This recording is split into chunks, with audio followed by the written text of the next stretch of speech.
सचिवालय में चल रही सचिव समिति की बैठक। मुख्यमंत्री पुष्कर सिंह धामी की अध्यक्षता में हो रही बैठक में मुख्य सचिव से लेकर सचिव स्तर के अधिकारी उपस्थित।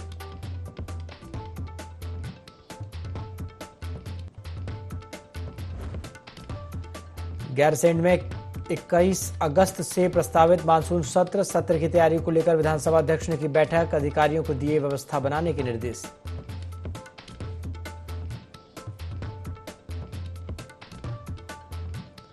केदारनाथ के दौरे के बाद सीएम धामी ने लिया बड़ा फैसला। आज से शुरू होगी केदारनाथ की हवाई यात्रा। 1 हफ्ते में पैदल यात्रा शुरू करने के अधिकारियों को दिए निर्देश।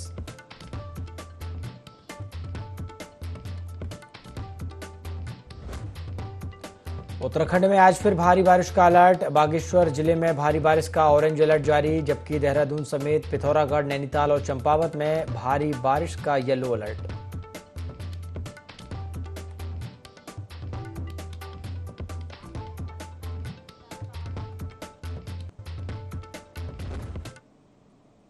नमस्कार, IND24 देख रहे हैं आप और मैं हूं आपके साथ प्रभात पांडे। बुलेटिन की शुरुआत खबरों के साथ करेंगे। देहरादून में उत्तराखंड विधानसभा अध्यक्ष रितु खंडूड़ी ने गैरसैंण में 21 अगस्त से प्रस्तावित मानसून सत्र की तैयारियों के संबंध में अधिकारियों की बैठक ली है। बैठक में उन्होंने सत्र के दौरान आपात स्थिति से निपटने के लिए भी अधिकारियों को तैयारी रखने को कहा है। साथ ही सत्र से पहले गैरसैंण में विधानसभा भवन में बिजली, पानी, मेडिकल, फोन, इंटरनेट जैसी सुविधाएं सुनिश्चित कर ली जाएं, आदेश दिए हैं। साथ ही मंत्री, विधायकों, पत्रकारों, अधिकारियों और कर्मचारियों को असुविधा नहीं होनी चाहिए, ऐसा कहा है।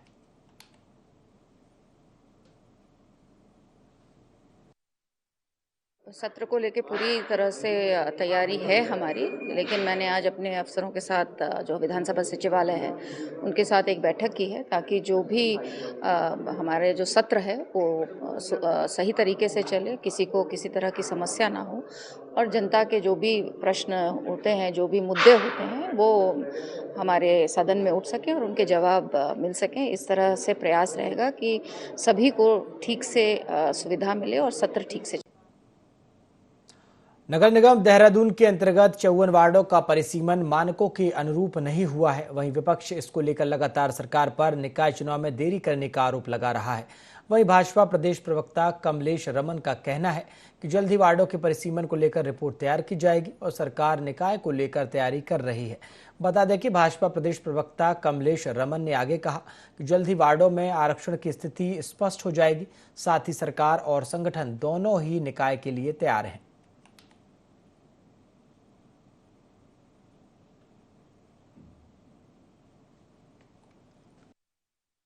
देखिए, विपक्ष का काम है कहना, वो कहता रहे, लेकिन सरकार की तरफ से बकायदा पूरी तैयारियां चल रही हैं। हमारा चुनाव आयोग पूरी तैयारियां कर रहा है और आने वाले समय में जो डेट हम लोगों के लिए फिक्स हुई है चुनाव की, वो चुनाव होगा। प्रदेश के अंदर पूरे तमाम नगर निगम, नगर पालिकाएं, वार्डों का जो परिसीमन चल रहा है, मुझे लगता है कि बहुत जल्दी इसका जो है पूरा परिसीमन तैयार हो जाएगा और उसके बाद चुनाव की पूरी तरीके से तैयार है।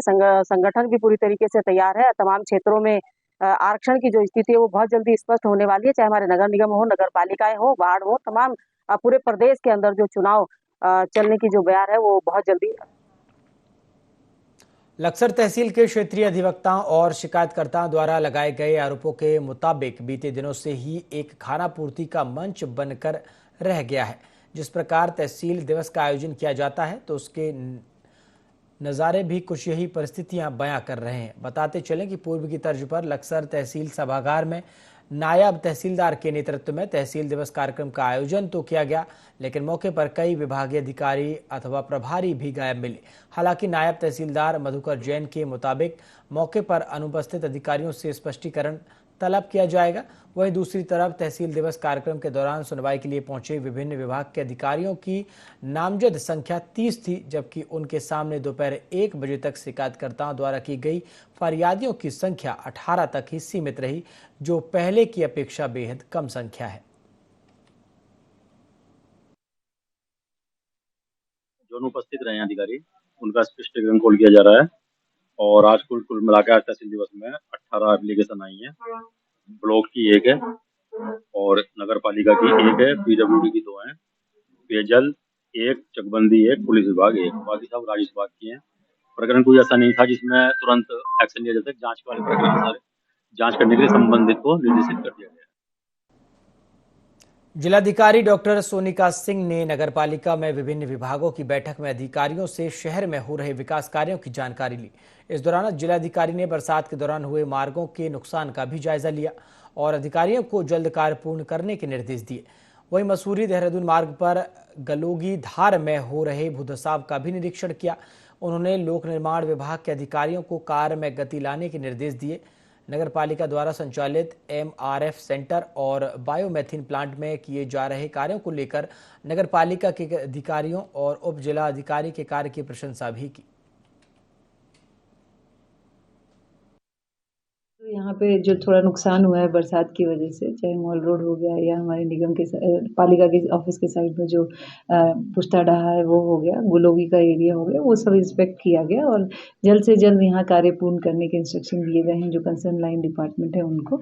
इसके अलावा जो सफाई व्यवस्था है उसके बारे में आज काफ़ी हम लोगों ने डिस्कशंस किए और उसके बाद ये हम लोगों ने निकाला है, मतलब जो हम इनिशिएट करने की सोच रहे हैं फ्रॉम नगर पालिका कि हम एक टोल फ्री नंबर चालू करेंगे। और क्योंकि हमारा door to door collection around 70 to 75% होता है, तो जो छूट जाता है उसके लिए लोग यहाँ हमें कॉल करके बता सकते हैं कि यहाँ से उठाना है और हम समय के हिसाब से और अवेलेबिलिटी ऑफ ह्यूमन रिसोर्स के हिसाब से वहाँ से कूड़ा उठवा लिया करेंगे। इसी के क्रम में आज ये बैठक भी ली गई और जो हमारे जॉइंट मजिस्ट्रेट हैं वो भी इस कार्य में लगे हुए हैं और हम कोशिश कर रहे हैं कि इस साल हम पिछले साल से बेहतर।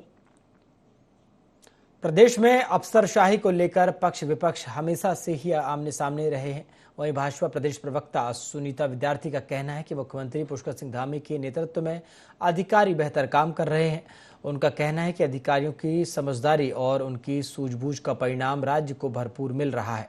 उन्होंने कहा कि नीति आयोग की रिपोर्ट में हम पहले नंबर पर थे और कुशल नेतृत्व में हम लगातार आगे बढ़ रहे हैं, जिसको लेकर केंद्र में हमारी सराहना हो रही है और हमें केंद्र का सहयोग प्राप्त हो रहा है।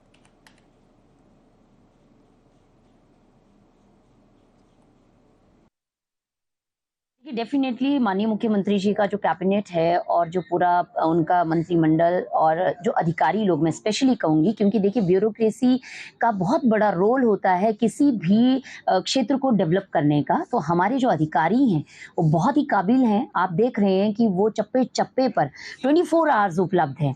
तो उनकी सलाह से और उनकी जो मैं कहूँगी कि जो इंटेलिजेंस है उसका राज्य को पूरा पूरा फायदा मिल रहा है और माननीय मुख्यमंत्री जी के नेतृत्व में वो बहुत बेहतर काम कर रहे हैं। इसी वजह से आप देख रहे हैं कि नीति आयोग की रिपोर्ट में हम SDG में नंबर 1 है और पूरे भारत में नंबर।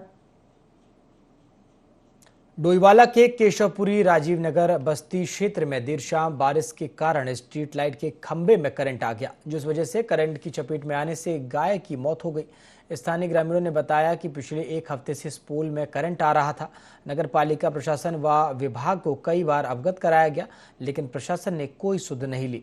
गनीमत रही कि इस करंट की चपेट में कोई स्थानीय व्यक्ति या बच्चा नहीं आया। बगल में एक खंबा हैगा, उसमें एक हफ्ते से करंट आ रहा था और हमने फोन भी करा, कोई सही करने नहीं आया और हम कंप्लेन लिखवाने भी गए थे, वहाँ से भी किसी ने एक्शन नहीं लिया। एक बार आके नहीं देखा हमारी गली में क्या हो रहा क्या नहीं हो रहा। आज तो गाय थी, कल को हमारा बच्चा भी हो सकता था। अगल बगल में सबके बच्चे खेलते रहते थे। आज तो गाय के साथ है, कल हमारे साथ होगा तो इसके जिम्मेदार कौन होगा। बहुत दिन से कंप्लेन करी जा रही है। ये कह रहे हैं कि हमारी तरफ के सारे लोग नगर पालिका में कंप्लेन कर चुके हैं। कंप्लेन करने के बावजूद भी नगर पालिका ने कोई कदम नहीं उठाया यहाँ पर, जिससे कि आज बहुत दिन से करंट आ रहा है। यहाँ के जो मोहल्ले वाले हैं वो भी अपने बच्चों को मना कर रहे हैं कि यहाँ पर ना खेलिए, ठीक है। और ऐसी बारिश बहुत ज्यादा था, बिजली का खंभा था तो उसमें करंट आ रहा था बहुत ज्यादा, ठीक है। तो इधर से गाय जा रही थी, गाय उसकी चपेट में आ गई, उसकी वो वहीं पर मर गई। प्रशासन की लापरवाही बहुत ज्यादा है इसमें। ये बिजली का खंभा, इसमें 7 दिन से करंट आ रहा है। उस करंट से एक आज हमारे पशु की जान चली गई। अब इस प्रशासन को हम क्या कहें, ऐसी लापरवाही हर जगह होती रहती है। कभी कहीं करंट आ रहा, कभी कहीं कोई सुनता नहीं है। ये नगर निगम वाले बहुत ज़्यादा लापरवाही कर रहे हैं डोईवाले क्षेत्र के अंदर। इन पे कार्रवाई होनी चाहिए। कैबिनेट मंत्री प्रेमचंद अग्रवाल ने कांग्रेस पर निशाना साधते हुए कहा कि कांग्रेस अपनी हार को स्वीकार नहीं कर पा रही है, इसलिए कांग्रेस के नेता अनर्गल बयानबाजी करते हैं। मंत्री ने कहा कि उत्तराखंड की जनता ने कांग्रेस को 2024, 2019 और 2014 के चुनाव में नकारा था और इसके बावजूद भी अगर कांग्रेस के नेता जनता के मुद्दों पर बात नहीं करेंगे तो कांग्रेस को अपना अंतर्द्वंद खत्म करना चाहिए, जनता के हितों की बात करनी चाहिए। मैं यदि उत्तराखंड के परिप्रेक्ष्य में बात करूं, क्योंकि देश के परिप्रेक्ष्य में मैं बहुत ज़्यादा जानकारी में नहीं रखता, लेकिन आप समझिए कि 2014 से जीतने का सिलसिला भारतीय जनता पार्टी का जारी है। यानी 2014, 2019, 2024 में लगातार भारतीय जनता पार्टी 500 सीटें जीत रही है। शायद इस हार को वो पचा नहीं पा रहे हैं हमारे कांग्रेस के साथी। बजाय ऐसे आरोप लगाने के वो अपना अंतर्द्वंद खत्म करें, वो जनता के हित में बात करें, वो जनता के लिए बातचीत करें, तो मुझे लगता है कि उनको शायद उससे लाभ होगा, नहीं तो वो 2029 भी उनके लिए मिथ्या स्वप्न ही हो। रुड़की एआरटीओ कार्यालय पर भारतीय किसान यूनियन तोमर संगठन की दादागिरी देखने को मिली है। भाकियू तोमर संगठन के कार्यकर्ता धरना प्रदर्शन कर रहे हैं, लेकिन इस दौरान कुछ किसान कार्यकर्ता एक एआरटीओ अधिकारी के साथ झड़प करते दिखाई दे रहे हैं, जिसका वीडियो वायरल हो रहा है। वहीं मामले में भाकियू तोमर के प्रदेश अध्यक्ष का आरोप है कि एआरटीओ के अधिकारी बेवजह किसानों को परेशान कर रहे हैं। हाईवे पर किसानों के बेवजह चालान काटकर उनका शोषण किया जा रहा है। उन्होंने कहा कि किसानों का शोषण कतई बर्दाश्त नहीं किया जाएगा।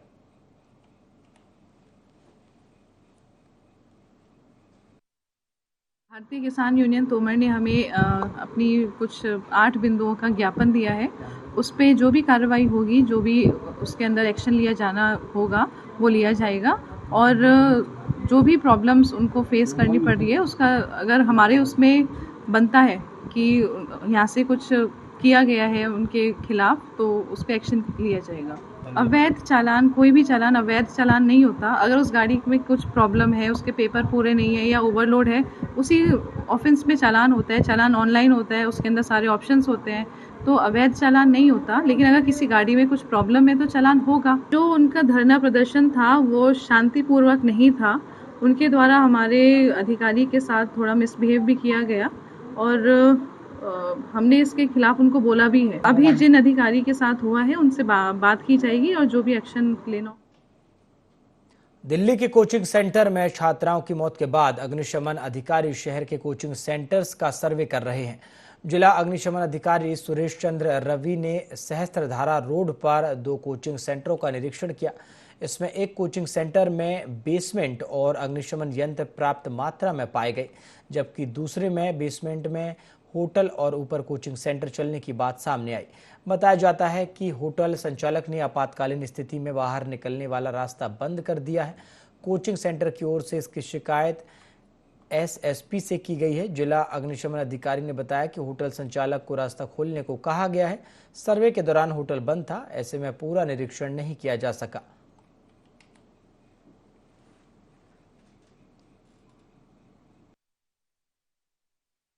मौसम ज़्यादा ख़राब था, ज़्यादा तो मैं नहीं कर पाया, 3 या 4 मैंने किए हैं।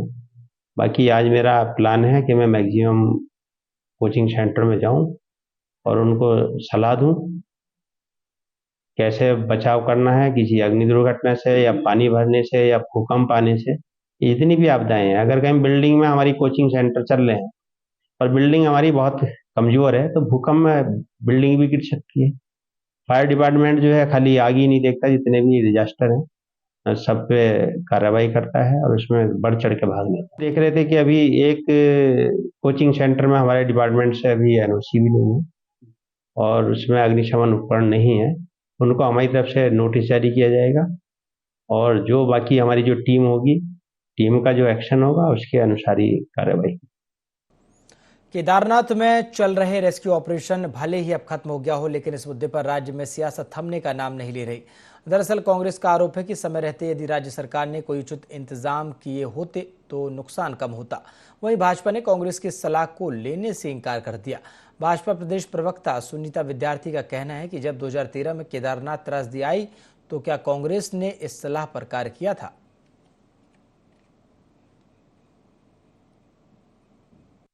हमारा अपनी सलाह अपने पास रखें। इतनी ही सलाहकार होते वो तो 2013 में जब हमारा केदारनाथ की पूरी घाटी, जब वहां पे मैं कहूं कि श्रद्धालुओं की लाशें बिछ गई थी, तो इन्होंने उस पर राजनीति की थी।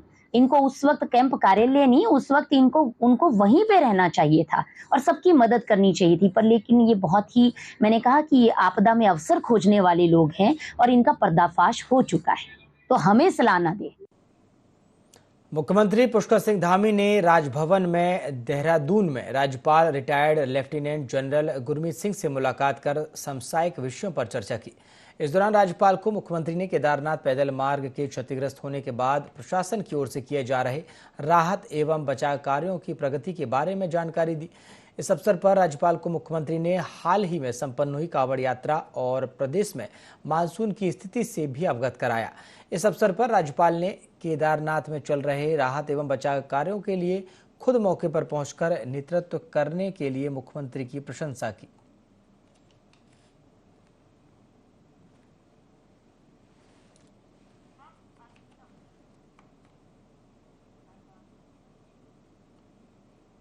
केंद्र सरकार वक्फ बोर्ड अधिनियम में बड़े बदलाव करने जा रही है। वहीं उत्तराखंड वक्फ बोर्ड के अध्यक्ष शादाब शम्स का कहना है कि अगर वक्फ बोर्ड एक्ट में संशोधन हो रहा है तो ये देश हित में है। वक्फ बोर्ड भ्रष्टाचार का अड्डा बन गया है और पीएम मोदी से आग्रह है कि सभी वक्फ बोर्डों की सीबीआई जांच होनी चाहिए।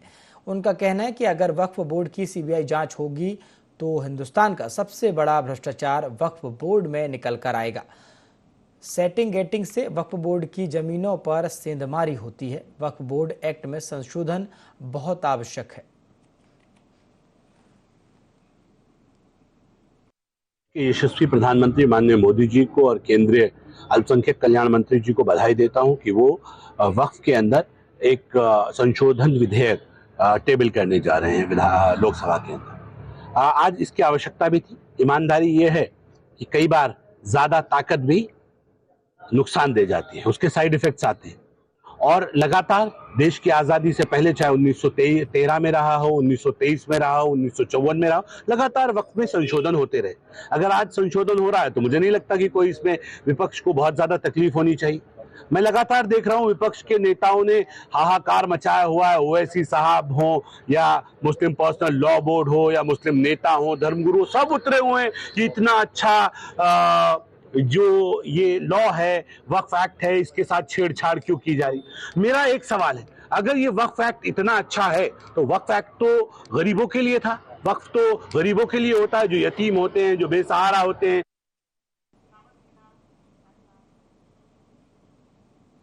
कांवड़ मेले की समाप्ति के बाद अब इसकी चुनौतियों को लेकर प्रशासन समीक्षा कर रहा है। इस बार मेले के दौरान पुलिस और कांवड़ियों की झड़प और पार्किंग मेला प्रशासन के लिए सिरदर्द रहा। अगले मेले को लेकर इसके समाधान ढूंढने में प्रशासन जुट गया है। झड़प की रोक के लिए डीएम पुलिस की सख्ती को तेज करने पर जोर दे रहे हैं, तो एसएसपी पार्किंग के लिए अभी से अगले मेले की तैयारी में जुटने की बात कर रहे हैं। बता दें कि इस बार कांवड़ में पुलिस और कांवड़ियों के बीच झड़प की घटनाएं बहुत देखी गईं, जो सभी के लिए चिंता का विषय बनी हुई हैं।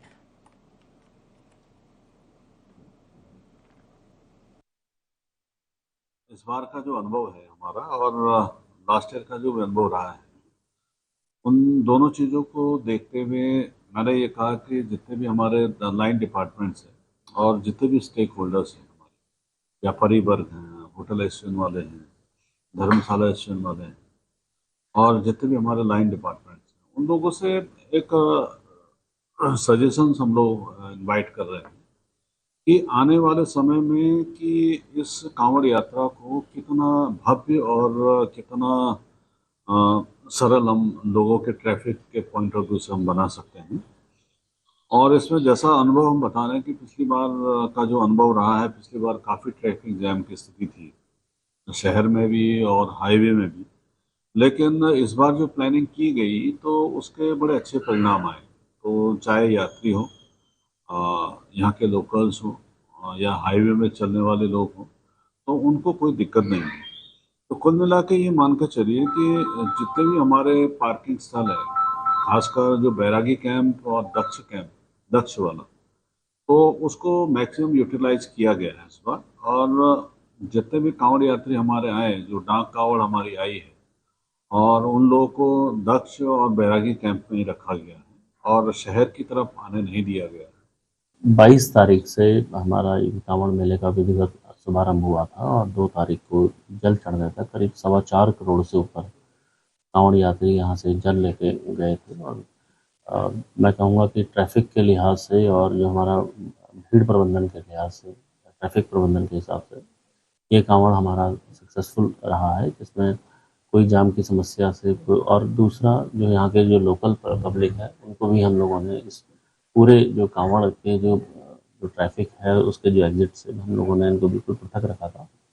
तो इस लिहाज से ये कांवड़ हमारा सक्सेसफुल माना जाएगा। लेकिन इसमें कुछ लर्निंग्स हैं हमारी, खासकर हमारी जो पार्किंग के जो अरेंजमेंट्स हैं और हमारा जो रूट डाइवर्जन के साथ साथ जो एग्जिट के प्लान हैं उन पर ध्यान देने की भी और भी ज़रूरत है। तो मैं इस चीज़ पे एम्फेसाइज भी करूँगा और आगे हम अपने विभागीय स्तर पर भी इस चीज़ पे और नए पार्किंग स्थल खोजे जाने की आवश्यक है और पार्किंग की जो कैपेसिटी है उसे और बढ़ाए जाने की आवश्यकता है। इस पर हम लोग वर्क भी करें। देहरादून में खेल एवं युवा कल्याण मंत्री रेखा आर्य ने प्रदेश में होने वाले 38वें राष्ट्रीय खेलों को लेकर विभागीय अधिकारियों के साथ बैठक की। मंत्री रेखा आर्य ने कहा कि राष्ट्रीय खेलों का आयोजन अक्टूबर-नवंबर के बीच होगा, जिसको लेकर उन्होंने अधिकारियों को निर्देश दिए। खेल मंत्री ने गर्ल्स स्पोर्ट्स कॉलेज लोहाघाट की तैयारियों और स्पोर्ट्स यूनिवर्सिटी एक्ट बनाने के संदर्भ में भी निर्देश दिए। उन्होंने कहा कि एक्ट का प्रस्ताव जल्द कैबिनेट में रखा जाए। वहीं उन्होंने उम्मीद जताई कि राष्ट्रीय खेलों के आयोजन के समय स्पोर्ट्स यूनिवर्सिटी का शिलान्यास प्रधानमंत्री नरेंद्र मोदी के हाथों कराया जाएगा।